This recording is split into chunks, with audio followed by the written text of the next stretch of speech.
দয়াল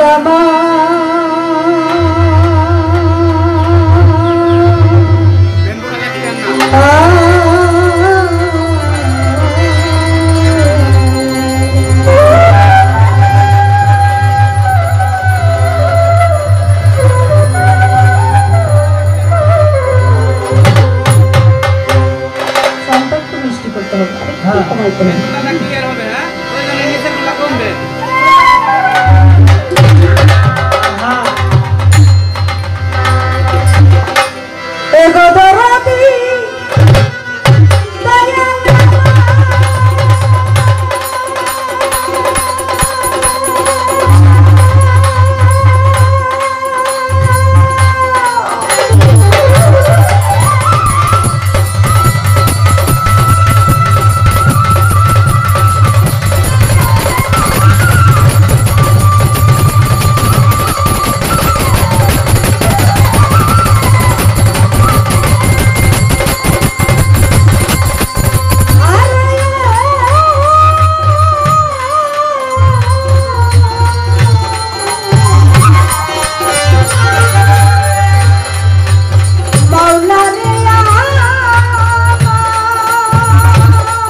বান্ধবের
কঠিন ঠাই তুই বিনে তবে তোমার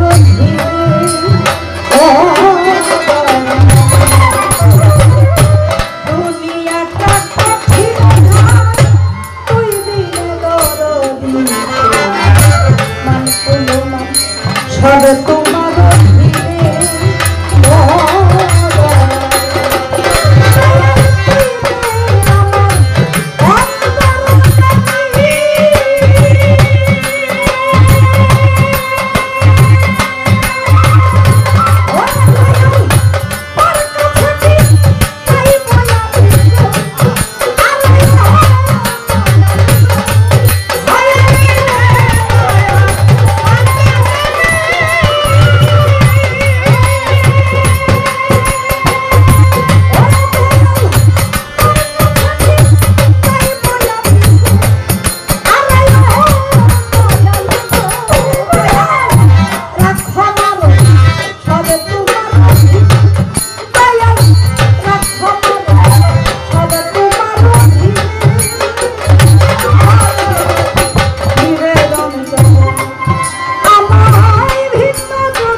কত শত জনে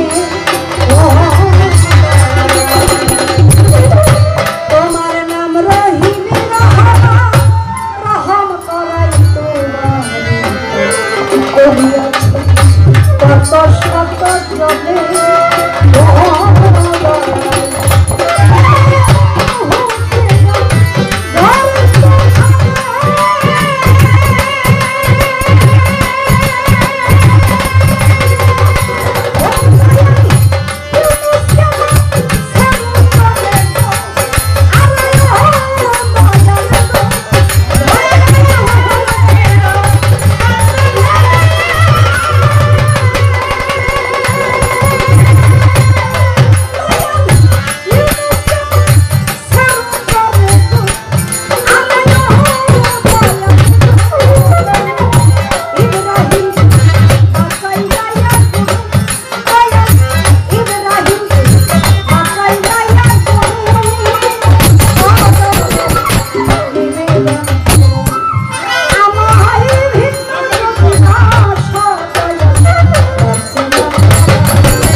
বাঁচাইলা বর্ণিকের রাজ্য দিলা মিশর শহরে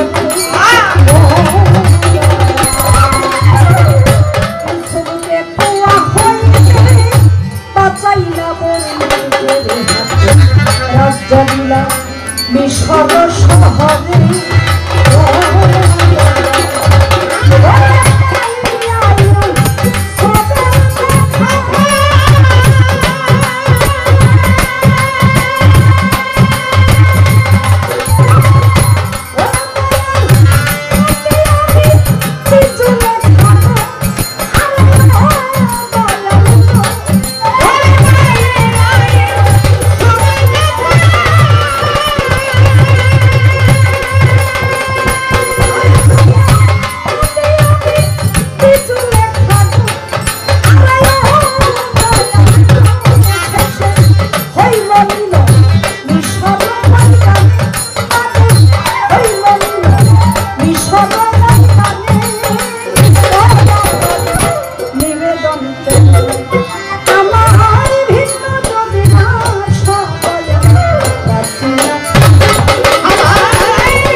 মজনু পাগল লাইলারি দাই ঘুরে কত বন জঙ্গল হইল মিলন লাইলির মরণে মজনু পাগল লাইলারি দাই ঘুরে কত বন জঙ্গল হইল মিলন লাইলির মরণে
একেবারে যতটুকু না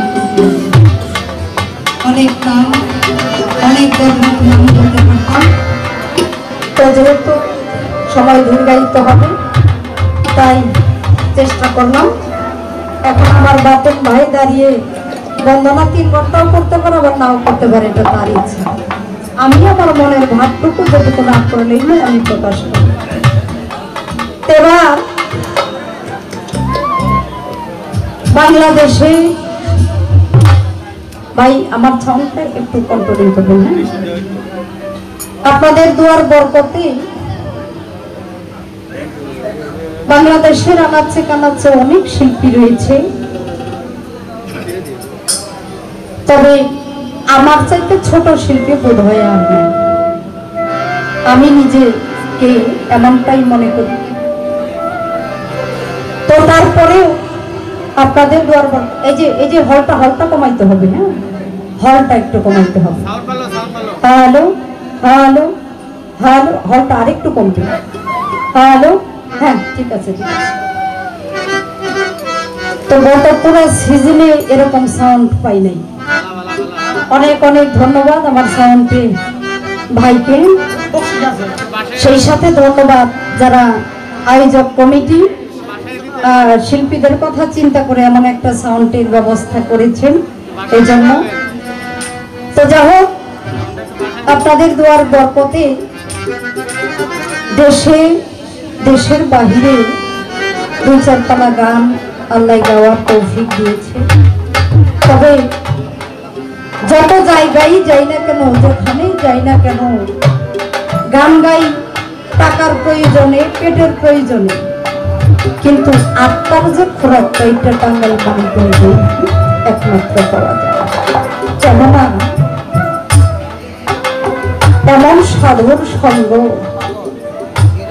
আর টাঙ্গাইল ছাড়া মানিকগঞ্জের তাও অনেক জায়গা এখন মানে অনেকটা ব্যতিক্রম হয়ে গেছে, তারপরেও কিছু কিছু জায়গা যেটা টাঙ্গাইলের ভাবটা এখনো রয়ে গেছে, এই সমস্ত জায়গাগুলোতে দাঁড়াইলে নিজের আত্মাটা শীতল হয়ে যায়। তখন মনে হয় জীবনে তো কোনো কিছু করতে পারি নাই, আমার এই মানব জন্মটাই বৃথা গেল। আমি না হইতে পারলাম ভালো একজন শিল্পী, না হইতে পারলাম কোনো সন্তানের ভালো মা, না হইতে পারলাম কোনো স্বামীর ভালো স্ত্রী, না হইতে পারলাম সমাজের বুকে ভালো একজন মানুষ। তো সবকিছু দেখে যদি চেষ্টা করতাম এরকম সাধুদের চরম ভূমিকায় না থাকে, তবে অন্তত মানব জন্মটা ধন্য হতো। সাইজির গানে বলেছে, সাধুর সঙ্গ ভালো সঙ্গ, সঙ্গ আমার হলে কই। সাধুর সঙ্গ হলে পরে জন্ম থেকে উদ্ধার হই। সাধুর সঙ্গ ভালো সঙ্গ, সঙ্গ আমার হলে কই। সেই ভালো সঙ্গ ছেড়ে আমি সদা সর্বদাই অসতের সঙ্গ করে নিজেকে অত্যাচারিত করে নিজেকে বিনষ্ট করে ফেলেছি। সাধুর সঙ্গ আমার হলে। তবে এমন জায়গায় যখন দাঁড়াই তখন মনে হয় আর কিছু করতে পারি আর না পারি, অন্তত সাধুদের চরণের স্পর্শে আজকের এই রজনীটা আমার বোধ হয় ধন্য হবে। আজকে এই সাধুর সঙ্গ পেতে পেতে যদি প্রাণ পাখিটা চলে যেত, তাহলে এই পৃথিবীতে আশাটা বোধ হয় আমার জন্য ফলপ্রসূ। দেখেন, ছোট করে একটু কথা বলবো বলা। শ্রীকৃষ্ণের কাছে একদিন নারদ মুনি গিয়ে বললেন, হে প্রভু, গুরুর নাম স্মরণে, গুরু দর্শনে মানুষের জীবন ধন্য হয়, এটা আমরা সকলেই জানি। কিন্তু প্রভু, আমার যে একটু জানার ইচ্ছা যে আমার কৃষ্ণ ভক্ত দর্শনে কি হয়। ভগবান শ্রীকৃষ্ণ বললেন, তুমি দেখতে চাও নাকি শুনতে চাও? বলে, প্রভু, যদি দেখতে পারা যায় তাহলে শোনা কথাই বিশ্বাসকে করে। আমি দেখতে চাই, আমি শুনতে চাই না। বলে, ঠিক আছে, তাহলে চলে যাও, মরতে চলে যাও, গিয়ে দেখো একটা গাভী সে এই মাত্র সে তার মল ত্যাগ করেছে, ওই মলের মধ্যে একটা কৃমি আছে, ওই কৃমিকে গিয়ে জিজ্ঞেস করবা যে কৃষ্ণ দর্শনে কি হয়। নারদ গিয়া ওই কৃমিকে জিজ্ঞাসা করছে, হে কৃমি, তুমি কি আমাকে একটু বলতে পারো ভক্ত দর্শনে, কৃষ্ণ ভক্ত দর্শনে কি হয়? এই কথা শোনার সঙ্গে সঙ্গে কৃমিটি যখন নারদের দিকে তাকাইছে, তাকানোর সঙ্গে সঙ্গে তার প্রাণ পাখিটা উড়ে গেছে। নারদ চিন্তা করলো, আমি এমন একটা প্রশ্ন করেছি যার উত্তর পেতে গিয়ে আমার একটা জীব হত্যা করতে হবে। উনি আবার বৈকুণ্ঠে চলে গেছে, গিয়ে প্রভু শ্রীকৃষ্ণকে ডেকে বলছে, হে প্রভু, আমি যে ওই কৃমিকে জিজ্ঞাসা করলাম, জিজ্ঞাসা করার সঙ্গে সঙ্গে সে প্রাণ ত্যাগ করেছে, আমার নিজেকে বড় অপরাধী মনে হচ্ছে। আমি প্রশ্নের জবাব তো পেলামই না, বরং আমি গিয়ে অপরাধ করে আসলাম। বলে তুমি আবার চলে যাও। বলে কোথায়? বলে এখন পূর্ব দিকে চলে যাবা, গিয়ে দেখবা একটা গরু তার বৎস প্রসব করছে, ওই বৎসকে গিয়ে জিজ্ঞাসা করবা যে কৃষ্ণ ভক্ত দর্শন। নারদ গিয়ে ওই বৎসকে জিজ্ঞাসা করছে, হে বৎস, তুমি বলো তো কৃষ্ণ ভক্ত দর্শনে কি হয়?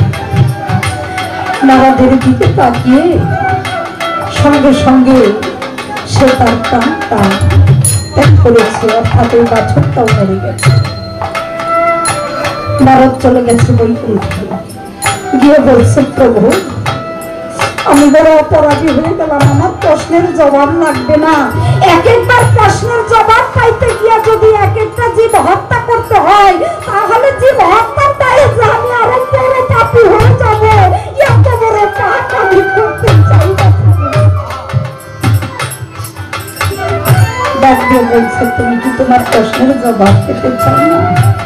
বলে হ্যাঁ, তা তো পেতে চাই, কিন্তু প্রশ্নের জবাবের কথা জিজ্ঞেস করলেই একটা করে প্রাণ চলে যায়, এটা আমি কখনো চাই না।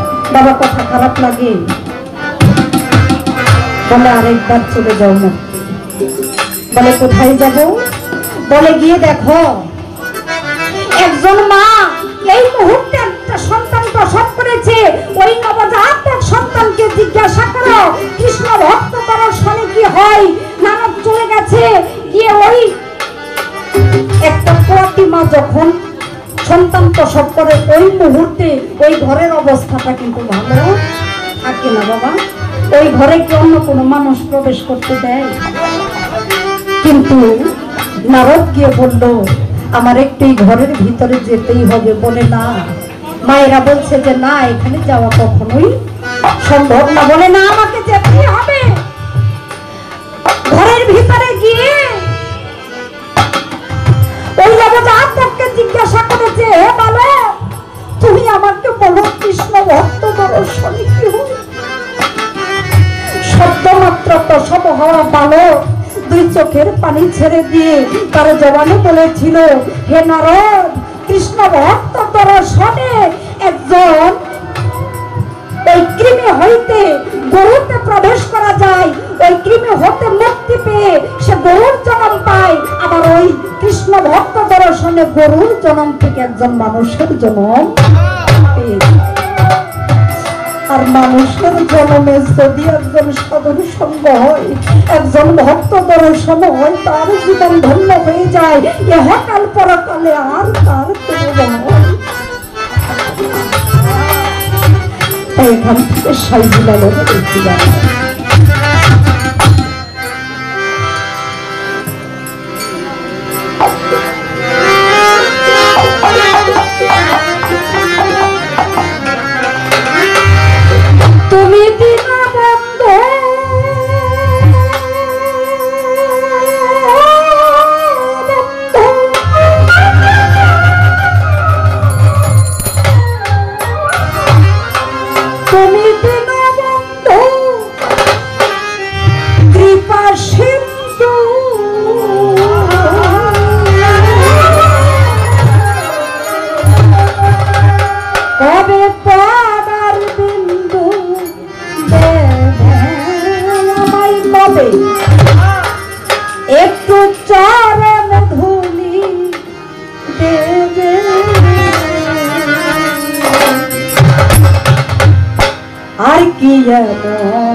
সাধুর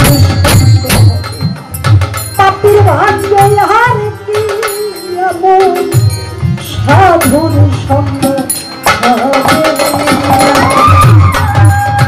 ওরে তুমি বিনা বন্ধু কৃপা সিন্ধু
তোর বাজার কথাই সারল রমণী তোর বাজার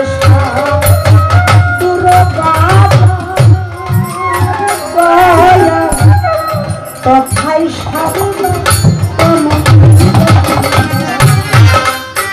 ওরে সাধু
সাধু গুরু জনহীনা দয়া বেঁধে দিতে নাই রে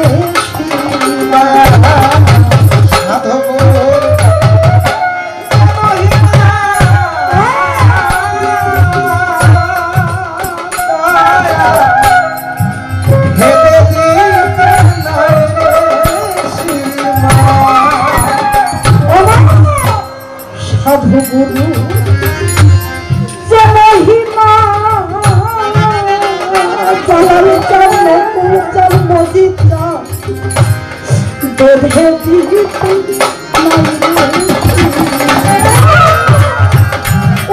হবে হলে সাধু গুরুর কৃপা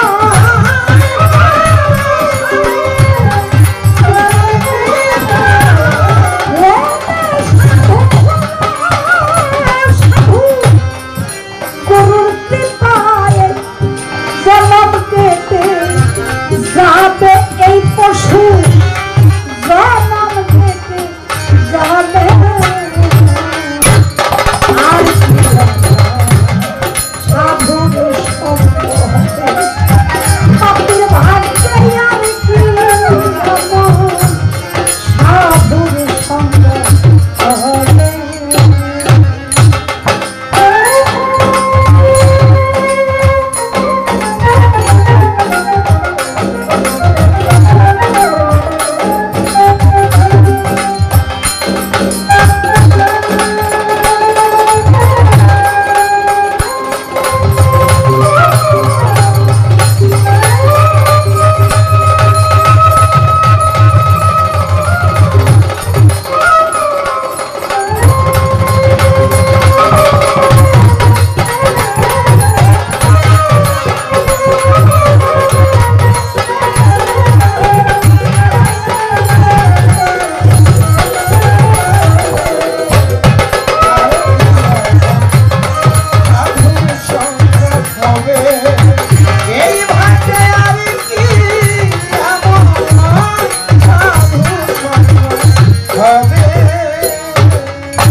সাধুর রসে রে মনামা বনের কাশ হয় রে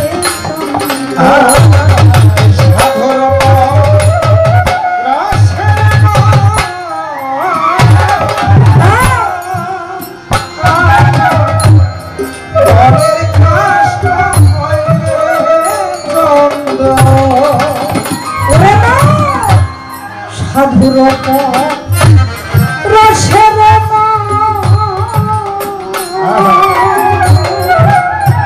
মনরে বনের কাষ্ট রে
হবে